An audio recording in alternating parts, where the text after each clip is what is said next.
fabric here, and I've got a different color fabric for each letter. I've got my name here. I've printed that out on paper, and all I did was I went in Google Docs. I wrote the name. I put it in the size of 400. I had to manually type that in, and I used Helvetica as my font. I cut each letter out, and when I did, I put it on batten. So I just would lay out each letter on top of fabric, on top of batten, and then I would just cut around that. I'm just going to use a purple background, and I'm just lining it up, and I'm just trying to center the name. You're going to need some batten, some pins. I've got my pink and shears, and I've got a rotary cutter. And you're going to need an iron for this project. I folded my quilt block in half, and I pressed it, and that was going to give me a line, and I was going to use that just as my guide.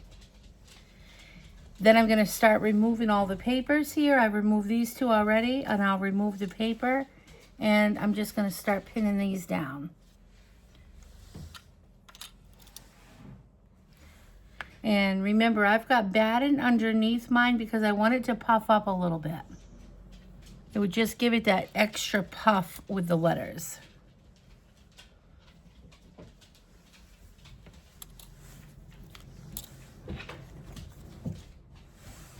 Oh, I can see my A, I didn't cut out enough of the center here, so I want to fix that a little bit. So I'll just fold that in half and cut in a little bit more.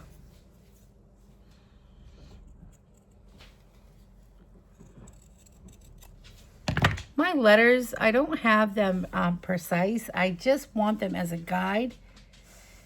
I gave myself, even when I cut around this, I cut, you know, probably another 1/4 of an inch or so around each letter to make it bigger, as you can see here. I didn't want it exact. I just needed this as a guide, so they would be approximately the same size. And then I just lay this according to, you know, this halfway mark. And then I just lay this on the line and make it, I just kind of adjust it to, so it looks like it's about even. And then pin them down.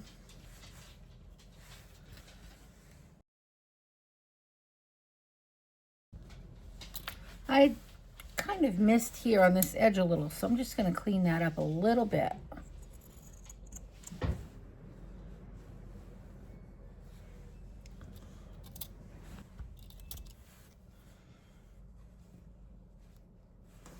I'm going to take this over to the sewing machine.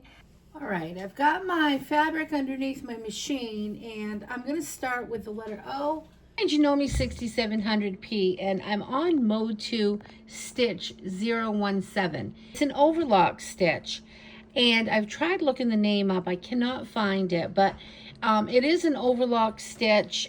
I've got my machine set at 2.5, and I've also got my stitch length set at 2.5. And I'm just going to go all the way around.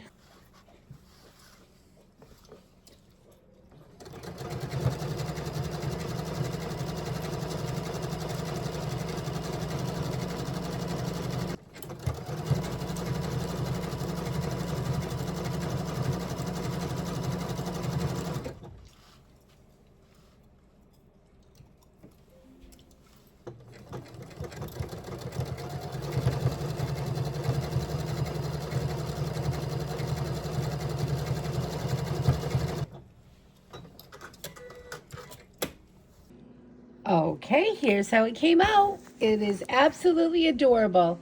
And you can make this, and you can put this on any quilt or any shirt or any piece of fabric. Just a very fun way to dress up something. Okay, that's it for today, guys. Thanks so much for watching. I'll see you next time. Remember to keep it simple. Have a great day. Bye. Please like and subscribe. Say bye, little Miss Ready Thready.